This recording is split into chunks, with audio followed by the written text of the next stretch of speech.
Latifa, a bit of a joke. When the British colonized India, they sent many priests as well, highly trained, especially to combat Muslims and to bring them away from Islam.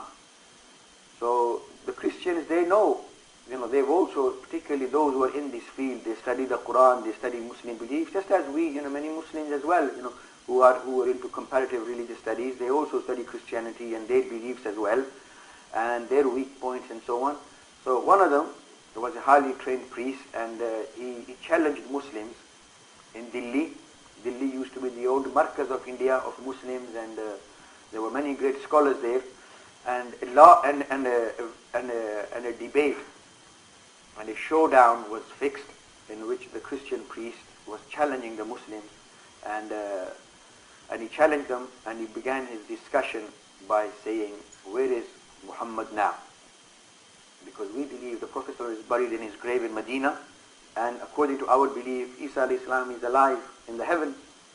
And according to Christian beliefs, Jesus, after being killed on the cross, then he was taken down and buried, and after 3 days, or after 1.5 days, according to the Bible, he was supposed to have been buried for 3 days, and then was supposed to rise, but he was buried on Friday evening, and Sunday evening, when they went back to check his supposed tomb where he was supposed to have been lying, it was empty. And so he rose allegedly from the dead, and then spent his few days roaming around. Then he rose to the heavens to sit on the right side of God. That's the Christian belief. And he was asked where he will be, and he will see, and he said, "You will find me sitting on the right side of God." We also believe he's in the heavens. Christians believe he's in the heavens. We believe the Prophet ﷺ fulfilled his mission and died a normal death and is buried in Medina. So he was trying to taunt the Muslim by saying, "Where is Muhammad?" So he was expecting the answer, ﷺ, to be in the tomb, in the grave, and then he was going to say, "Well, you also believe he's alive in the heavens. So even according to your belief, Jesus is superior. He is higher, Muhammad is lower." Na'udhu billah, sallallahu alaihi wasallam. So people who deal with debate, they have to be very sharp. They have to look, ahead of what of where the man is really coming from. So the man, when he said, "Where is Muhammad?" sallallahu alaihi wasallam. So Shah Abdul Aziz Muhaddis Darwi rahimahullah, he said, "He is next to God. He is next to God."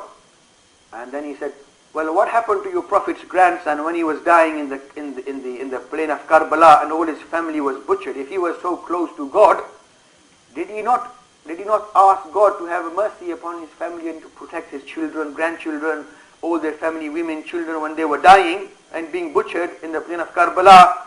Did he not ask God, if he was sitting next to God and near God, at least he should have, if any man's family is suffering, going through hardship, then you would do whatever you can to protect and help your family. So did Muhammad not pray to God or ask God to protect his family?" And he said, he thought about, he kept quiet for a while, and then he said, "Yeah, he did. He did."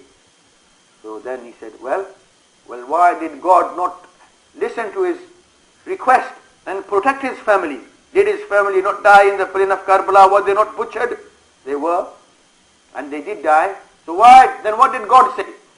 When Muhammad said to God, have mercy, protect my family, what did God say? So Shah Sahab kept quiet long time.